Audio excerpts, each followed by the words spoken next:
In 1975, Volkswagen brought the Rabbit across the Atlantic. Built for the tight, speedy streets of Europe, it looked a little, well, foreign to most Americans.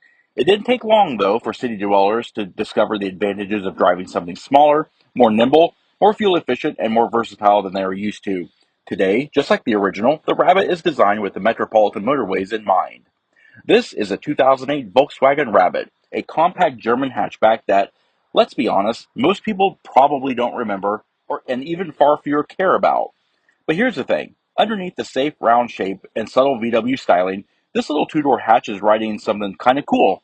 A 2.5-liter inline-five cylinder engine and a 5-speed manual transmission.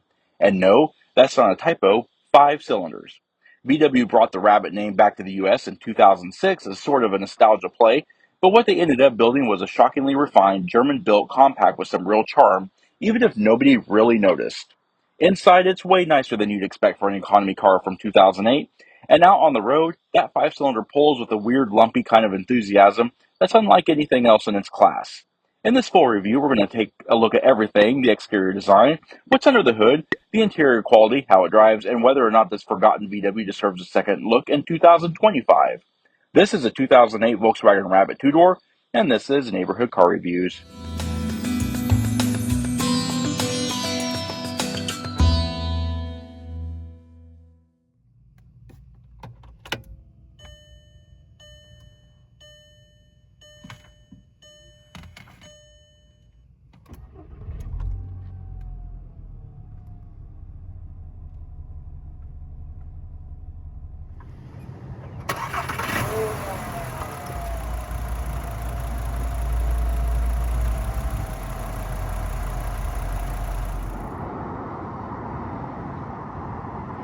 Hey everyone, welcome to another episode of the In-Depth Review Series, where we dive in deep of new and pre-owned cars that are like new, and we treat them as a brand new vehicle. Today's subject is going to be this really cool, very obscure 2008 Volkswagen Rabbit. Now this Volkswagen Rabbit is a two-door hatchback with a 5-speed manual transmission, and it is painted in shadow blue metallic, and it features the graphite cloth interior.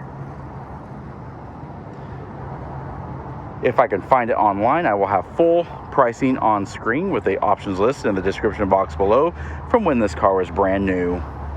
This will be a full in-depth review. We're going to cover everything from the exterior to the interior, powertrain, fuel economy, performance, and everything else in between.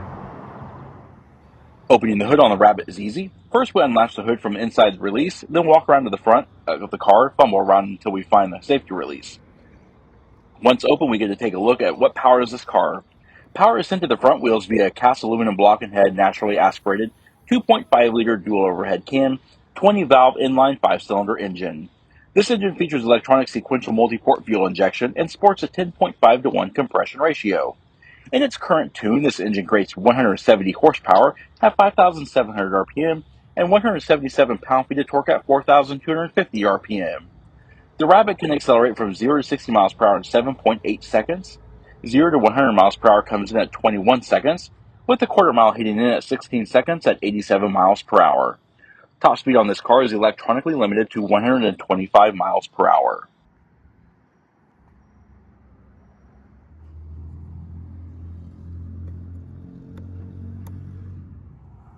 The Rabbit is equipped with a 14.5 US gallon fuel capacity, and it consumes 4.2 gallons per 100 miles driven, with an estimated total driving range of around 348 miles.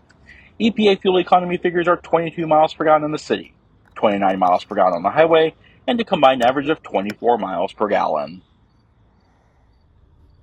And while a 6-speed Tiptronic automatic transmission was available as an extra cost option, our car is equipped with 3 pedals and, purists rejoice, a 5-speed MQ250 manual gearbox. This cable-operated transmission features a single-plate dry clutch with gear hold, but no rev match. Fifth gear is 0.74 to 1 overdrive gear and is connected to the 4.24 to 1 axle.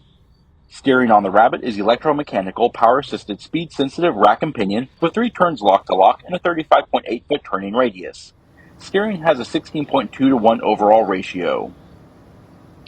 Wheels on this car are the optional $450 silver painted aluminum 16 by 6.5 inch Magni Coors aluminums and are shot in 205 55 R16 General Ultimax RT43 all-season tires. Brakes are power-assisted four-wheel disc brakes assisted by ABS and electronic brake force distribution. Up front, we have 11.3-inch vented rotors with 10.2-inch solid rotors in the rear.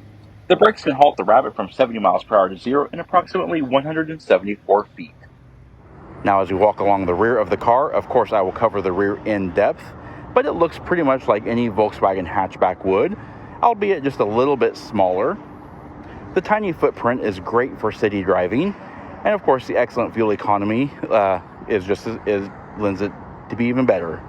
Struggling for words there. All right, around the rear of the 08 Rabbit, it looks a lot like what you would expect a Golf hatchback to look like, because essentially that's what this car is. This one is pretty cool though, because it is, as you can see, the two-door hatchback, so a little bit more obscure, but still looks really, really cool.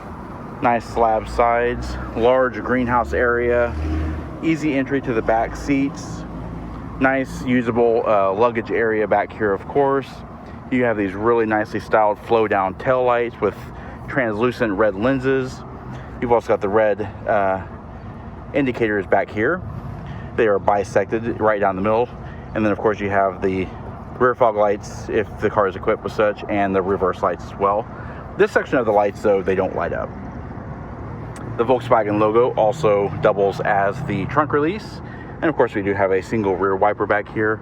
We have a third brake light, a vestigial spoiler, heated rear glass of course, and down below, license plate frame, chrome aluminum dual tipped exhaust, of course, with the matte black bumper.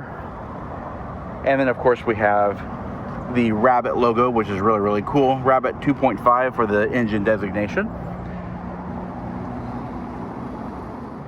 All right, as we walk along the profile of the vehicle, I will have the exterior dimensions on screen so you can kind of see where this vehicle sits in your garage or driveway. It is actually a very, the proportions are right on this car. It doesn't look goofy or clowny. It looks like it should, even as a two-door.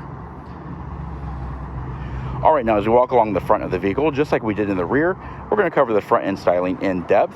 But up front, it looks just like any other Volkswagen. Nothing surprising up here. And as we get inside the interior, you'll find that there's nothing really surprising in there either. Alrighty, walking around the front and checking it out in detail.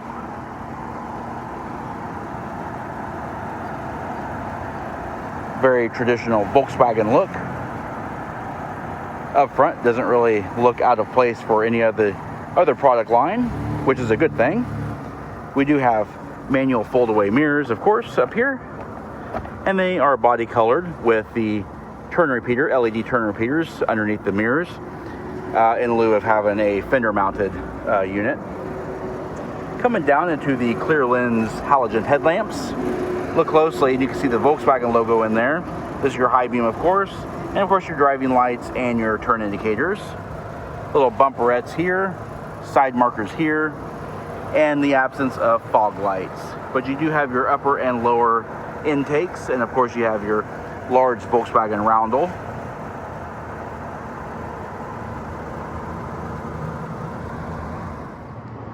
All right, now before we hop inside, let's take a look and see what we have for keys.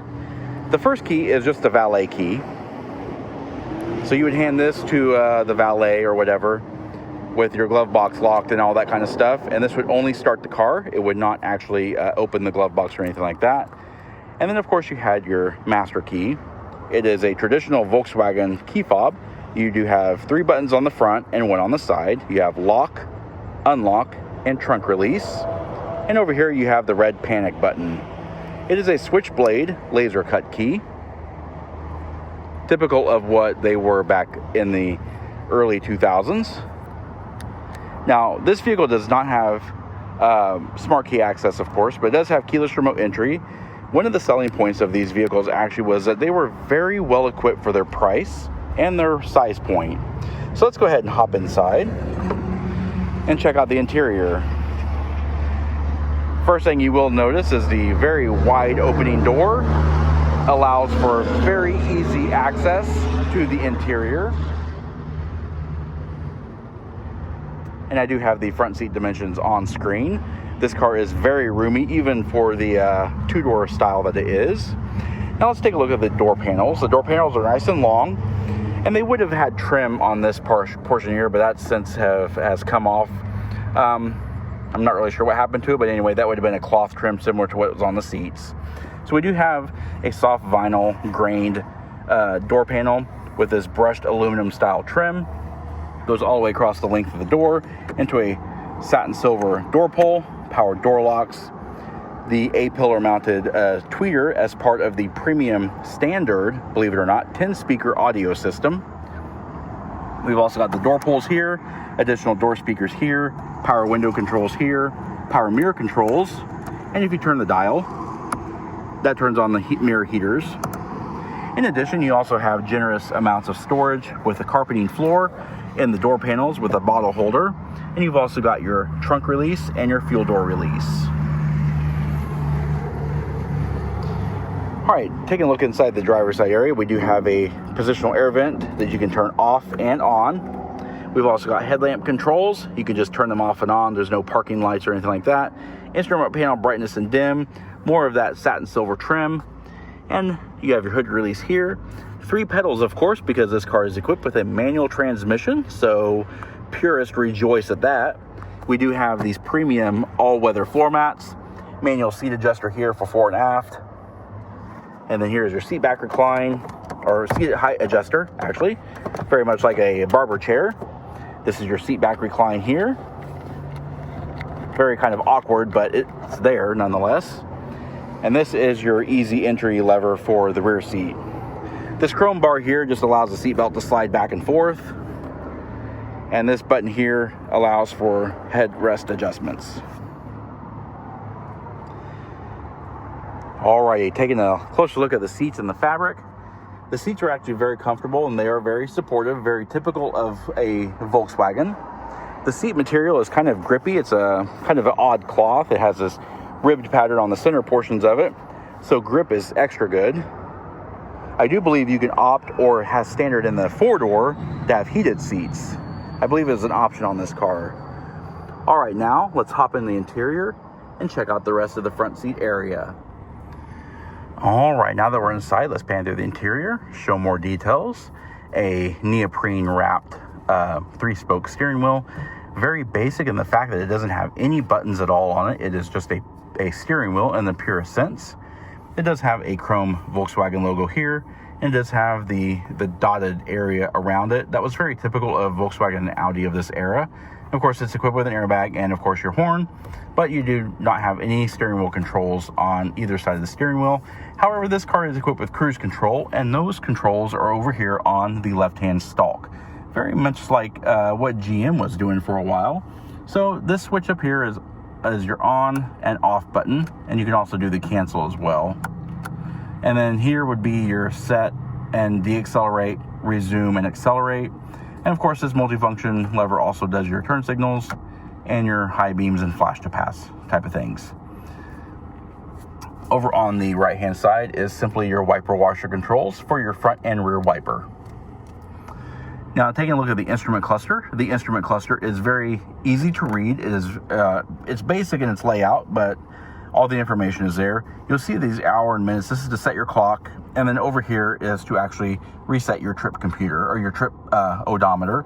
I do not believe this car has a trip meter. It doesn't have like distance to empty and all that kind of stuff. It doesn't have a trip computer, but it does have an LCD readout. It does display the time, the exterior temperature, your mileage, which as of today's recording, it's 112,775 miles, and your current trip status. And by pressing and holding that 0 button, that should clear that out. As far as instruments go, you have an 8,000 RPM tach, a 160 mile per hour speedometer, very optimistic. And then of course you have your coolant temperature and your fuel level. Interesting to note, during this era, Volkswagen made the decision to illuminate their clusters blue with red pointers. I may pull that in the garage and try to film it if I can. All right, painted over the top of the dash. It is all soft touch material, and true to Volkswagen nature, it has held up very well over time. Even the plastics up here that's actually soft touch as well. That's pretty cool.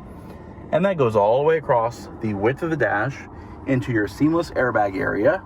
And then down here, of course, you have more of that brushed aluminum trim, locking glove box, which is very nice. It has a hydraulic strut, so it opens up nice and smoothly.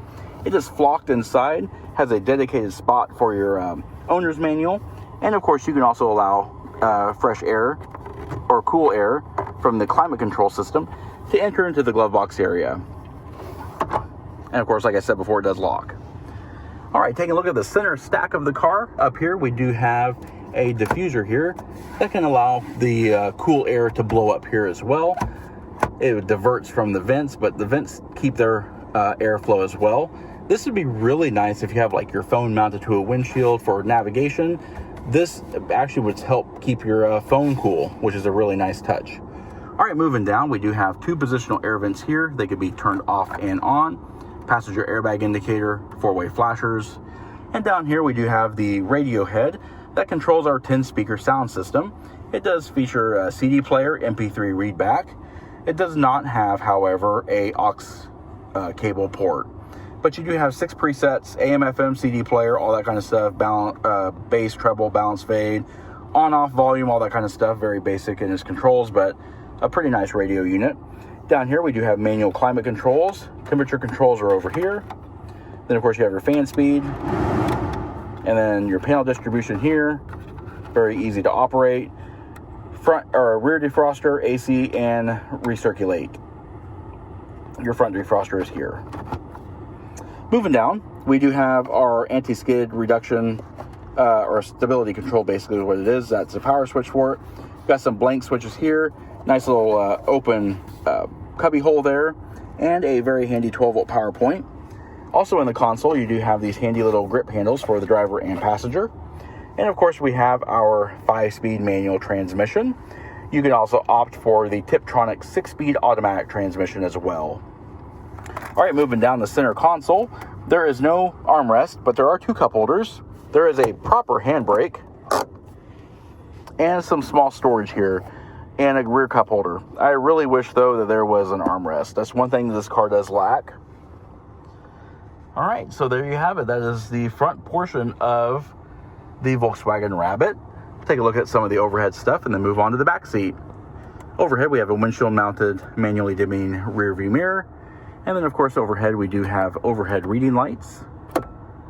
We've also got overhead map lights and area lighting.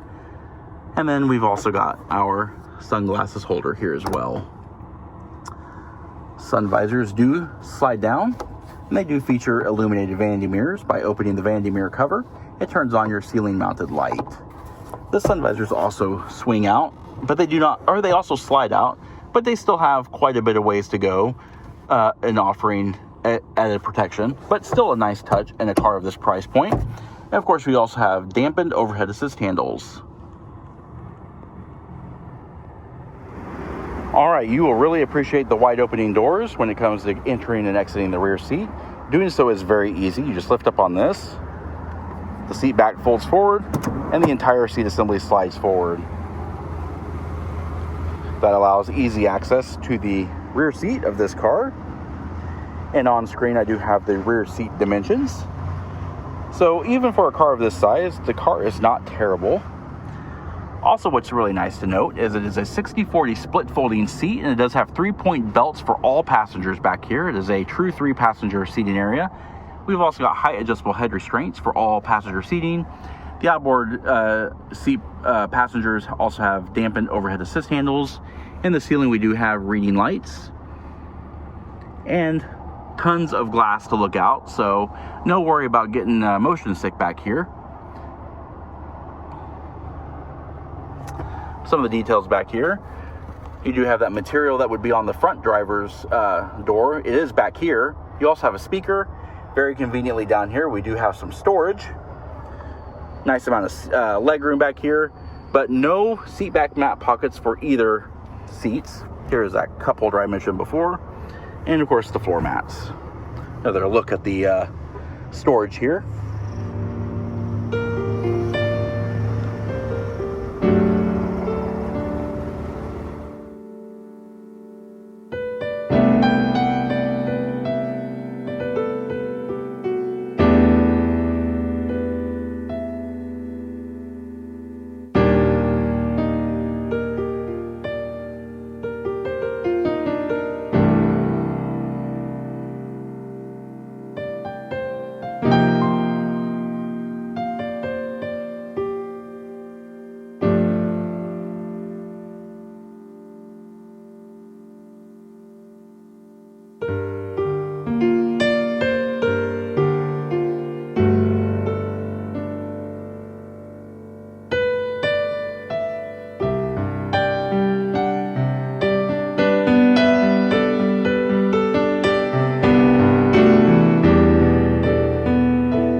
Alrighty, there are 3 ways to open the trunk. First way, and the easiest way, is just by lifting this lever here. This little switch on the driver's side door panel, that'll unlatch the hatchback there. The other way you could do it is just by pressing and holding the middle button on the key fob. That'll unlatch the trunk as well. Or you can just come up from behind it and press the Volkswagen logo in, just like this, and lift it like a handle. And that hatchback opens up on 2 gas struts. It opens up nice and wide, as you can see. Allows for very easy loading and unloading. You've also got a privacy cover as well that's removable. And as you can see in here, the luggage area is very nice and spacious. It is also fully carpeted and fully lined. You've got some recesses back here, some tie-down hooks as well. You got chrome tie-down hooks. You got some plastic grocery bag hooks on the backs of the seats. You do have a power point back here as well. Some lighting to ease in nighttime loading. You've also got a convenient area right here that's blocked off. These are the front floor mats if you do not want the all-weather mats. And by lifting this loop up here, you access your compact spare tire. And it does have the jack and tools back here as well. And you've also got covered compartmentalized storage.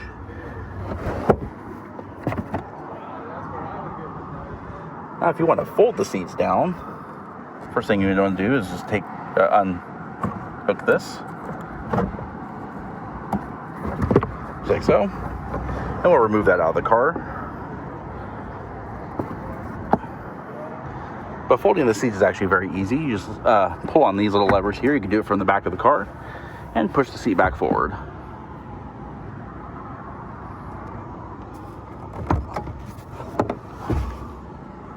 As you can see, you gain a tremendous amount of space. Nice load flat floor. Alrighty, now to close the lift gate is very easy. Now it doesn't have a power lift gate or anything like that. You just grab these little handles here, pull it down.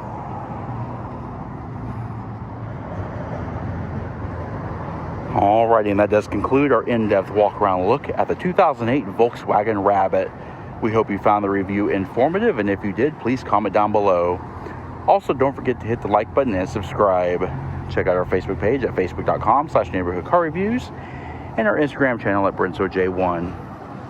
And of course, as always, thanks for watching.